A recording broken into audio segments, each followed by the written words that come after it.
নমস্কাৰ ষ্টুডিঅ'ৰ মুজাত মই মিনাজুদ্দিন আহমেদ লৈ আহিছো এটা গুৰুত্বপূৰ্ণ খবৰ ৰাষ্ট্ৰীয় পৰ্যায়ৰ ৰাজনীতিৰ এটা গুৰুত্বপূৰ্ণ খবৰ শক্তি বৃদ্ধি হল পুনৰবাৰ ইন্ডি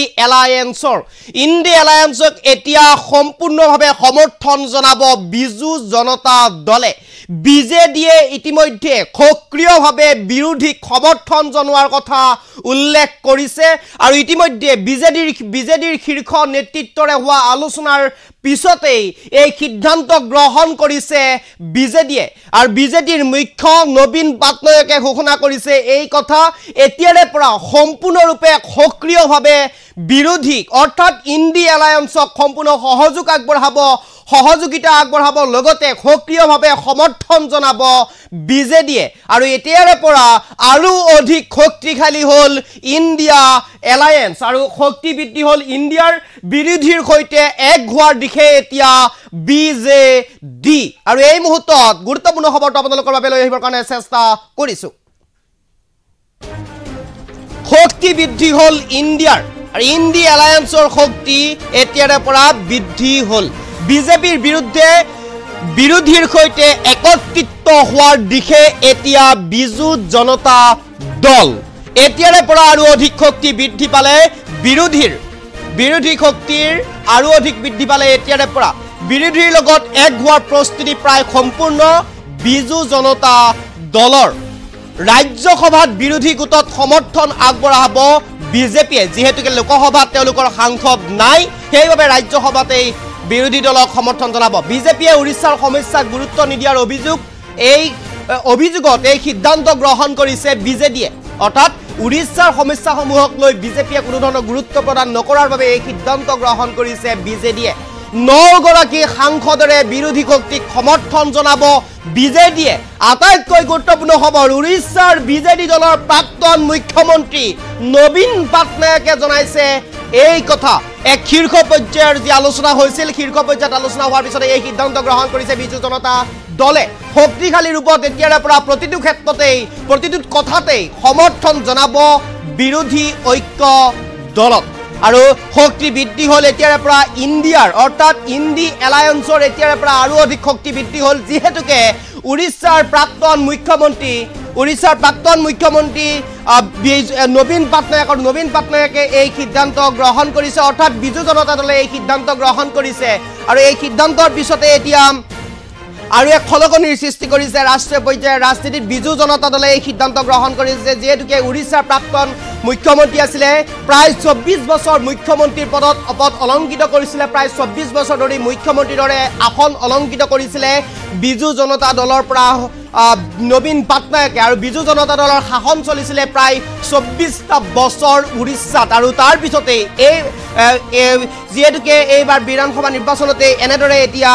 বিজু জনতা দলক উফৰাই বিজেপিয়ে চৰকাৰ গঠন কৰিছিল উৰিষ্যাত আৰু তাৰ পিছতে এনেদৰে এতিয়া সিদ্ধান্ত গ্ৰহণ কৰিছে বিজেপিয়ে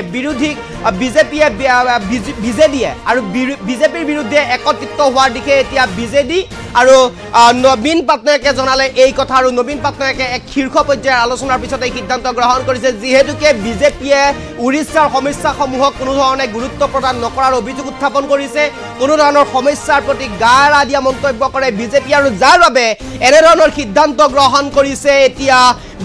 বিজেডিয়ে আৰু বিজু জনতা দলৰ এই সিদ্ধান্তই এতিয়া আৰু অধিক শক্তিশালী কৰিব ইন্ডি এলায়েন্সক আৰু ইন্ডি এলায়েন্সৰ এক সম্পূৰ্ণ আচলতে এক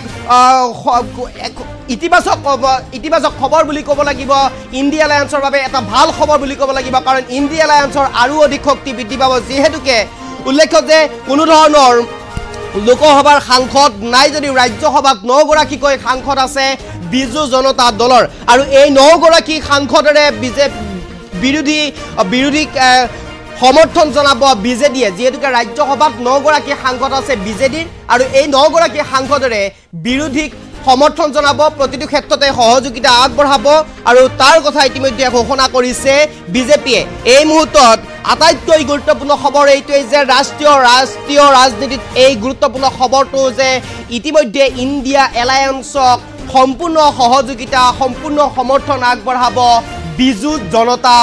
দলে আৰু নবীন পাটনায়কে এই কথা ঘোষণা কৰিছে পূৰ্বৰ মুখ্যমন্ত্ৰী প্ৰাক্তন মুখ্যমন্ত্ৰী বিজু জনতা দলৰ মুখ্যমন্ত্ৰী নবীন পাটনায়ক আৰু নবীন পাটনায়কে এই ঘোষণাৰ পিছতেই এতিয়া হলকনিৰ সৃষ্টি হৈছে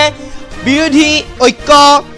এতিয়া আৰু অধিক শক্তিশালী হ'ব ইণ্ডিয়া এলায়েন্স আৰু অধিক শক্তিশালী হ'ব ইণ্ডিয়া এলায়েন্সত ৰাজ্যসভাত আৰু অধিক শক্তিশালী হ'ব ৰাজ্যসভাত প্ৰতিটো কথাতে প্ৰতিটো সময়ত প্ৰতিটো বিষয়তে সমৰ্থন জনাব বিৰোধীক আৰু বিৰোধীৰ প্ৰতি এতিয়া আকৃষ্ট হৈছে বিজু জনতা দল যাৰ বাবে বিজেপিক কোনো ধৰণৰ গুৰুত্ব প্ৰদান নকৰে বিজেপিৰ পৰা সম্পূৰ্ণ ফালৰি কাটিব বা পূৰ্বেও বিজেপিৰ পক্ষত নাছিল যদিও এইবাৰ বিজু জনতা দলে ইণ্ডিয়া এলায়েন্সত একত্ৰিত হোৱাৰ কথা উল্লেখ কৰিছে আৰু ইণ্ডিয়া এলায়েন্সত একত্ৰিত হৈ বিজেপিৰ বিৰুদ্ধে এক হৈ যুঁজাৰ কথা উল্লেখ কৰিছে এতিয়া বিজু জনতা দলে আৰু এতিয়াৰে পৰা আটাইতকৈ ভাল খবৰ আটাইতকৈ গুৰুত্বপূৰ্ণ খবৰ ইতিবাচক খবৰ ইণ্ডিয়া এলায়েন্সৰ বাবে কাৰণ বিজু জনতা দল আৰু বিজু জনতা দলৰ 9 গৰাকীকৈ সাংসদে ৰাজ্যসভাত সমৰ্থন জনাব বিৰোধী ঐক্য মঞ্চক আৰু বিৰোধী ঐক্য মঞ্চ এতিয়াৰ পৰা আৰু শক্তিশালী হ'ল আৰু যেহেতুকে বিজেপি চৰকাৰে এইবাৰ চৰকাৰ গঠন কৰিছে উৰিষ্যাত পূৰ্বৰে পৰা অৰ্থাৎ 2000 চনৰ পৰা বিজু জনতা দলে শাসন কৰিছিলে বিজু জনতা দলে 2000 চনৰ পৰা 24 বছৰৰ মুখ্যমন্ত্ৰী হিচাপে পদ অলংকিত কৰিছিলে নবীন পাটনায়কে আৰু নবীন পাটনায়কে 24 বছৰ ধৰি মুখ্যমন্ত্ৰী পদ অলংকিত কৰি বিজু জনতা দলৰ শাসন চলিছিলে উৰিষ্যাত আৰু এইবাৰ নিৰ্বাচনত বিজু জনতা দল পৰাজিত হৈছিলে আৰু বিজেপিয়ে তাত চৰকাৰ গঠন কৰিছিলে আৰু বিজেপিয়ে চৰকাৰ গঠন কৰাৰ পিছতেই উৰিষ্যাৰ কোনো এটা সমস্যাৰ সমাধানৰ ক্ষেত্ৰত বিজেপিয়ে কোনো ধৰণৰ গুৰুত্ব প্ৰদান নকৰাৰ অভিযোগ উত্থাপন কৰিছে আৰু কোনো ধৰণৰ সমস্যাৰ প্ৰতি গা এৰা দিয়া মন্তব্য কৰিছিলে আৰু যাৰ বাবে এতিয়া বিজু জনতা দলে উৰিষ্যাৰ স্বাৰ্থত উৰিষ্যাৰ সমস্যা সমাধানৰ স্বাৰ্থত উৰিষ্যাৰ ৰাইজৰ স্বাৰ্থত এতিয়া বিৰোধী ঐক্য মঞ্চত এক হোৱাৰ দিশে আগবাঢ়িছে বিৰোধী ঐক্যৰ লগত একত্ৰিত হৈ বিজেপিৰ বিৰুদ্ধে কাম কৰা বা বিজেপিৰ বিৰুদ্ধে শক্তিশালী হ'বৰ বাবে এতিয়া আগবাঢ়িছে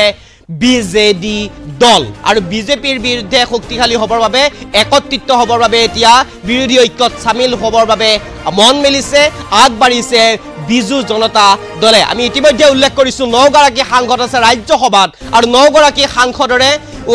এই সিদ্ধান্ত গ্ৰহণ কৰিছে বিজু জনতা দলে আৰু 9 গৰাকী সাংসদৰ প্ৰত্যেক গৰাকী সাংসদে ৰাজ্যসভাত সমৰ্থন জনাব বিৰোধী ঐক্য মঞ্চক আৰু বিজেপিৰ প্ৰত্যেকটো কথাৰ বা বিজেপিৰ প্ৰত্যেকটো ক্ষেত্ৰতে তেওঁলোকে বিৰোধিতা কৰিব বা বিজেপিৰ যিসমূহ কামকাজ যি কামকাজ সেই কামকাজক বিৰোধিতা কৰিব যিসমূহ জনতাৰ বিপৰীতে জনতাৰ বিপৰীতে যোৱা প্ৰত্যেকটো কামকাজক এতিয়াৰ পৰা বিৰোধিতা কৰিব বিৰোধী ঐক্য মঞ্চত থাকি আৰু এই সিদ্ধান্ত এতিয়া গ্ৰহণ কৰিছে বিজু জনতা দলে দেওবাৰে এখন গুৰুত্বপূৰ্ণ বৈঠকত মিলিত হৈছিল বিজু জনতা দলৰ শীৰ্ষ পৰ্যায়ৰ নেতাসকলৰ সৈতে নেতৃত্বৰ সৈতে এক গুৰুত্বপূৰ্ণ বৈঠকত মিলিত হৈছিল আৰু সেই বৈঠকৰ অন্ততে এই সিদ্ধান্ত গ্ৰহণ কৰিছে বিজু জনতা দলে আৰু বিজু জনতা দলে এতিয়াৰে পৰা আমি উল্লেখ কৰিছো বাৰে বাৰে সেই কথা বিজু জনতা দলে এতিয়াৰে পৰা ৰাজ্যসভাত 9 গৰাকীকৈ সাংসদৰে এতিয়া বিৰোধী ঐক্য মঞ্চক সহযোগিতা সমৰ্থন আগবঢ়াব আৰু এতিয়াৰে পৰা বিজেপিৰ বিৰুদ্ধে এক হ'ব বিজু জনতা দল বিৰোধী ঐক্য মঞ্চৰ সৈতে আৰু এই মুহূৰ্তত ৰাষ্ট্ৰীয় ৰাজনীতিৰ প্ৰেক্ষাপটৰ আটাইতকৈ গুৰুত্বপূৰ্ণ খবৰ শক্তিশালী হ'ল পুনৰবাৰ ইণ্ডি এলায়েন্স